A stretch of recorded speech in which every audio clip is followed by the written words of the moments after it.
We also have a bit of general discussion, individual skill versus tactics, which we already talked a bit about.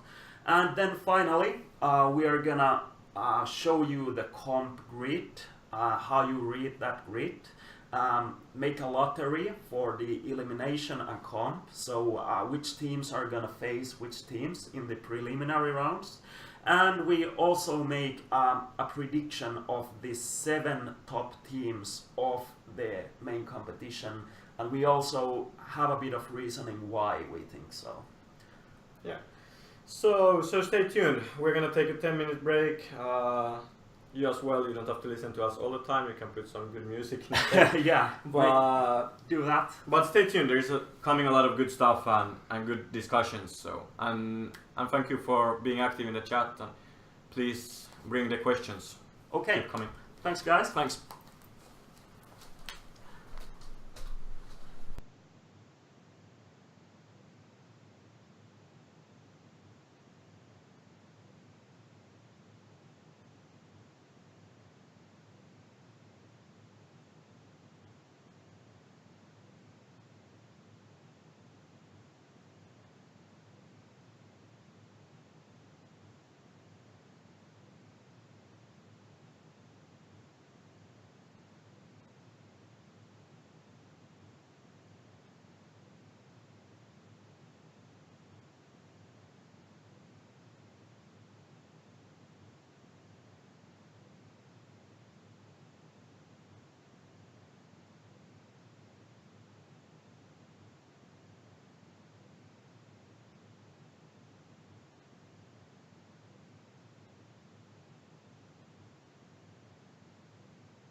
Kuuluu?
Okay, guys, welcome back.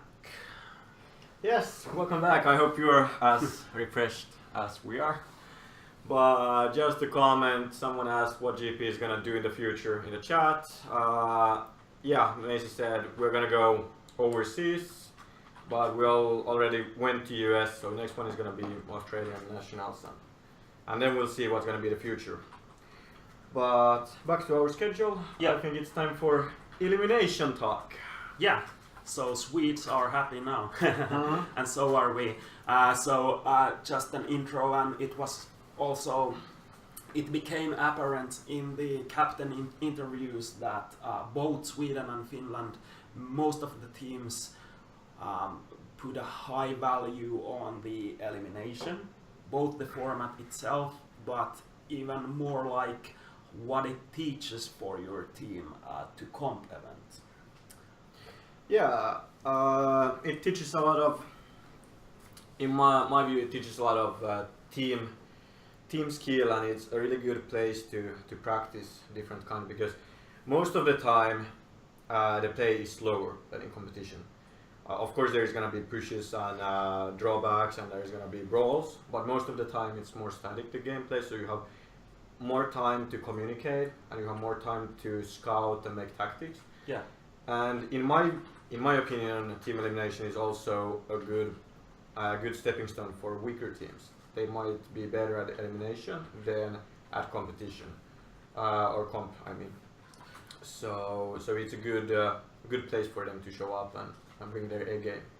That's exactly a good point about why elimination kind of settles down the base, so that you have the pace, you have better time as a newer team even to analyze what is going on, make micro improvements, make some of the macro improvements, like improving the communication, which is easier to do when your brain is not filled with all kinds of information and players running around. And I actually think that that's actually partly related to training, because many of the teams share an idea that if I want to become the best, I need to right on start to practice against the most powerful teams in comp. But I think that's far from being truth. Because if you take a too strong challenge, of course you need to do it sometimes to reveal some of the weak points, but if you do it all the time, you will get beaten up so much that your improvement is super slow in that kind of game. What do you think? Yeah, I think it is hard, but also one thing that makes it a little bit easier, I think, is what we also touched about, that you teach new players that base is not everything. So already, because elimination is not with bases, yeah. So taking that away is making it easier for teams, because they don't have to stress about bases, so they can focus on themselves more. But yeah, and then there is a different discussion between World's elimination and our elimination, because we usually have 4 or more teams inside, and now there is 3 teams at Worlds, which is gonna make a difference, and maybe we'll touch that later. But I think for a new team, it's gonna be even easier to learn when it's just 3 teams. There's even less happening at the same time. But in order, yeah, you might, how would I say, you might be better at elimination than in the main event as a weaker team. But then again, to be at the top level, it's gonna be a long road, because there's gonna be a lot of your accuracy has to be on point. You have to find the right lanes in the arena. You have to scout the arena well. So it's a long way, especially if you play it like the US guy played in the beginning of the tournament. Yeah.